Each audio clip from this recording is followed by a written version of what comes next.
Greetings, students and visitors. Hello from my little home studio. This is where I've been quarantined, so where I've been making some of my videos from. You'll not get to see my face as video because we're going to concentrate mainly on this bad boy, the guitar. You have to excuse me, some of my drawings are kind of crude. I don't have access to some things to make this video quite how I want, but I just want to give you a general overview of getting started on the guitar in case you've always wanted to play or have a song you want to learn or something. I just want to give you a basic little introduction. So first things first, this is the guitar. This is an electric guitar, meaning it needs to be plugged in. There are acoustic guitars also. My acoustic guitar is at school, but I brought this home to learn how to play one of my new amps. So this is just a little cheapo Gibson I got at a pawn shop. First things first. So we're going to go over your holding positions. Notice I just have the guitar balanced on my lap just like that. My right hand is kind of slung over, resting on the top of the guitar. My left hand is down here on the fretboard. Now as far as your left hand goes, you want two things. You want your thumb to be kind of low on the back of the fretboard, because if it's high, you're going to have a hard time making notes with your fingers and your hand's going to cramp up. If your thumb is low, then you can swing your hand around here and be very dexterous. And the second thing is I want to play with curved fingers that press down on the strings very firmly so I can get notes to sound. If you're getting this sound, you're not pressing hard enough into the strings. Now as far as my right hand goes, I'm using a pick, and I'm holding the pick like this. So basically when I strum, it goes up and down the strings. And my right hand is just kind of positioned on top of the guitar so I can do this. Now there's a few different styles of playing. You can put your palm right here on what's called the bridge of the guitar, so you can have basically a place to stabilize your hand. There's a style called palm muting when you get into playing rock and roll, where you just kind of take your palm and mute the strings just a little bit to get that kind of chunky sound. And then there are classical players that play with all their fingers, called finger picking. Right? We're going to keep with the basics. We're just going to strum. We're just going to keep a rhythm with our right hand. Okay, so guitar has 6 strings, and you'll see them. I'll play them. They go from lowest to highest, and they are tuned to specific notes of the scale. The tuning is E, A, D, G, B, and E. Now, if you don't want, you don't have to remember that. There's lots of resources on the internet that tell you how to tune guitars, what the notes are tuned to. We're going to skip past that. If you're interested, if you're wanting to know how to do that, just check your internet resources. Okay, so today we're going to figure out how to read a chord chart. Now, chord is basically a bunch of notes played together that sound good. When you play chords, that thing we talked about, having your finger really pressed down, you have to do that with all the notes you're supposed to play and let the other notes ring out. The notes that don't have a finger on them are called open strings. Okay, so to give you a basic idea of what a chord chart looks like, it looks like this. Now this is my very crudely drawn one from home, but you see 3 things. You'll see this deep black line here, which is called the nut of the guitar. That part of the guitar is right here. It's the very end of the guitar, basically where the strings start vibrating. These little silver things are called frets, and you'll see those marked on a chord chart as these lines right here. And then the third thing you're going to notice, and my finger's kind of covering up, are the actual strings. The strings run this way, on the chord chart from the biggest to the smallest. Now these are a little difficult to read because you have to kind of imagine in your mind the guitar in relation to what this chord chart is trying to show you. But once you get good at it, you stay good at it. So let's get right on the chords. I'm going to give you 4 of the guitar chords you need to play any song. If you learn these 4 chords, you can play a whole lot of tunes. Okay? And so the first one we're going to go over is the chord G. So you'll notice whenever you read chord charts that you'll still have the reference of the nut, which frets, and you'll see numbers. So number 1 is this finger, number 2 is this finger, number 3 is this one, and 4 is this one. So you will tell exactly on the chord chart where to put your fingers. First finger, second finger, third finger, and fourth finger. Now some of you guitar purists are like, well, I saw G written another way. I like this version of G. There's all kinds of additions and things you can do on chords. They're different, but this is my favorite, and that's what I'm going to teach it to you. Okay, so the G chord. I'm going to get organized here. So, move up a little bit. So I'm on the 3rd fret. There's my second finger and my first finger. And my bottom 2 fingers. Now, these 2 fingers kind of work as a team in this chord. So I'm going to get this from the bottom up. So the bottom 2 strings, top string, and second string. And again, get yourself a chord chart. There's a ton of them online. And so that chord strummed is going to sound like this. Now there's a couple open strings. These 2 have fingers on them. These 2 don't have any finger on them, but they're part of the chord. Now if you hear this, again, that means you're not pressing your string down, and sometimes you're going to hear where your finger that's supposed to be curved is actually playing a string that's supposed to be vibrating open. Okay? So this is the G chord. Write that down. G, maybe even G7, I'm not sure. Okay?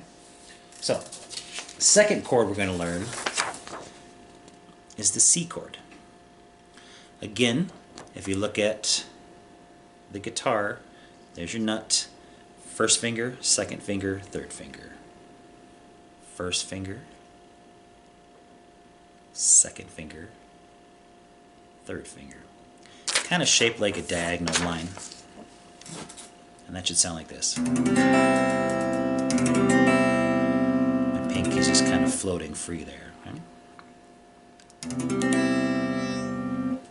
And the last chord you're going to learn is a D chord. So a few of these are kind of complicated because the fingers are really close to other strings and close to each other. So you have to make sure when you're playing this that this string right here is vibrating free to that finger. So meaning fingers 1 and 2, you got to leave a little gap in there for finger 3. And that's going to look like this. There's my first 2 fingers. Notice I'm trying to skip that little string in the middle, and then my third one right there. And in this chord, you do not have to play the top string. A lot of times you'll see these chords marked in your chord chart with an X over here on the side. That means you do not play these strings. So this one, you actually only have to play the bottom 5 strings. That's the top string doesn't fit in this chord. Just the bottom ones.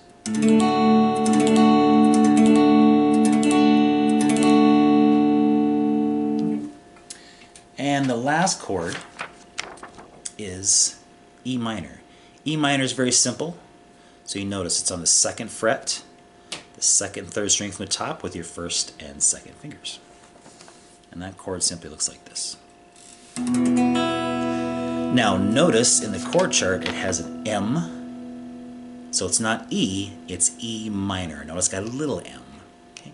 E minor, minor chords have that kind of sad, wistful kind of quality to them, as opposed to a major chord which is happy, happy, happy, sad. Now all of these chords have their place in music, and you may ask, why those 4 chords? Well, if you've studied my blues progression video or any kind of pop music, all music is based on chords built on scale steps. And those scale steps are the 1st scale step, the 4th scale step, and the 5th scale step. So we give those chord names 1, 4, and 5. So in this case, our beginning chord G, the other chords are just the 1, the 4, and the 5 of that chord. 1, 4, 5, 1.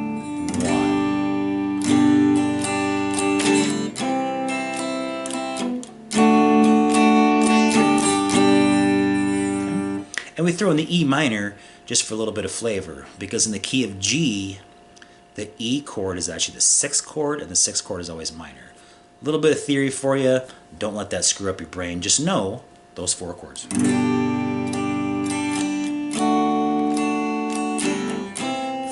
and then the minor 6. 5,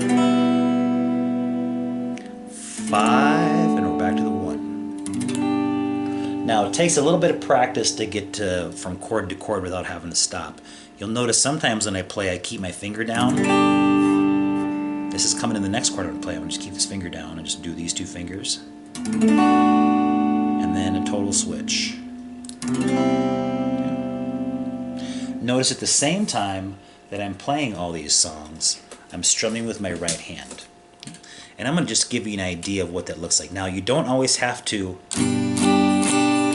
strum down, down, down, down, because if you keep a rhythm with your right hand, 1 and 2 and 3 and 4, and you can actually strike the strings going down and then back up. You can accent strings.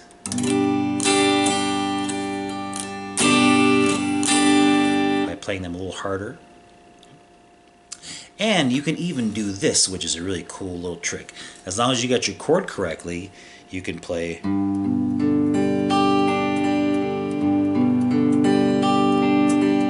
where I'm just picking the strings individually. Okay? Also, a good way to test if you're playing the chord correctly is to play each string. Oh, hear that one? My finger's in the way. I gotta readjust my fingers.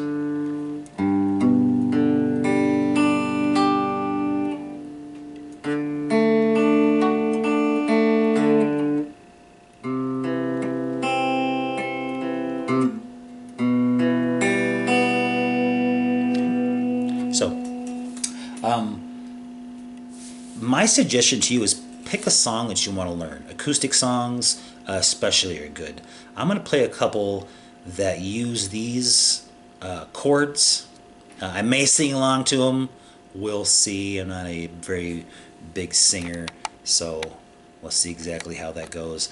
But just to give you an idea how those 4 chords fit together, I'm going to use just variations of those. Okay? So, here's a little bit of Knocking on Heaven's Door.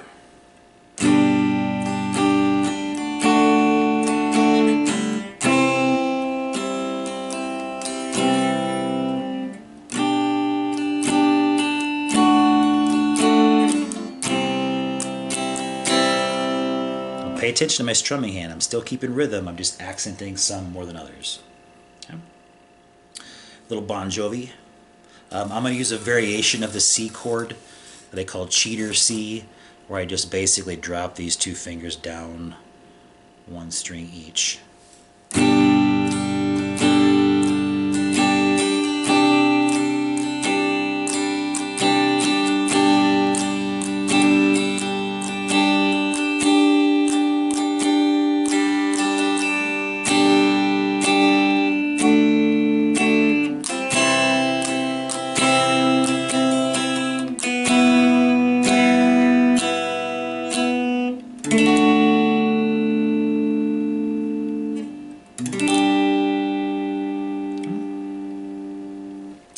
And let's do one more, a little bit about Bon Jovi. I'm just going to demonstrate some ways that you can hammer on and hammer off on strings to give your chords a little bit of flavor. That's going to look like this. Whoa! Alright, here we go. For real this time.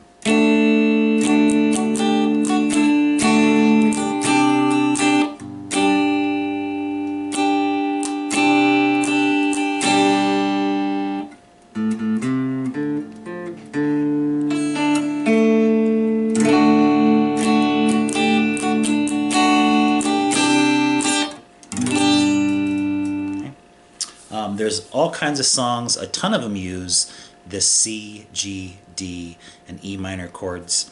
Sometimes even if they don't, you can use what's called a capo, which I don't actually have at home with me right now, but it's basically something that causes an artificial one of these, somewhere up here, so you can play those same C and G chords up here without having to learn different fingerings and just transposing the pitch up. A lot of artists use that, a lot of artists use that. Taylor Swift is always the one that I say because she's pretty famous for it, and I wish I had a capo here so I could play some Taylor Swift songs, but I don't. Okay, so anyways, a little review. Holding position, strumming position, pick holding, got some string names in there. We know how to read a chord chart, which is just basically this little square, and the 4 basic chords: C, G, D, and E minor. My suggestion to you is go find a song that you want to play and try to learn it just by analyzing the chord charts. I hope you enjoyed this little video. If you're interested, I could present a few more, little more advanced techniques.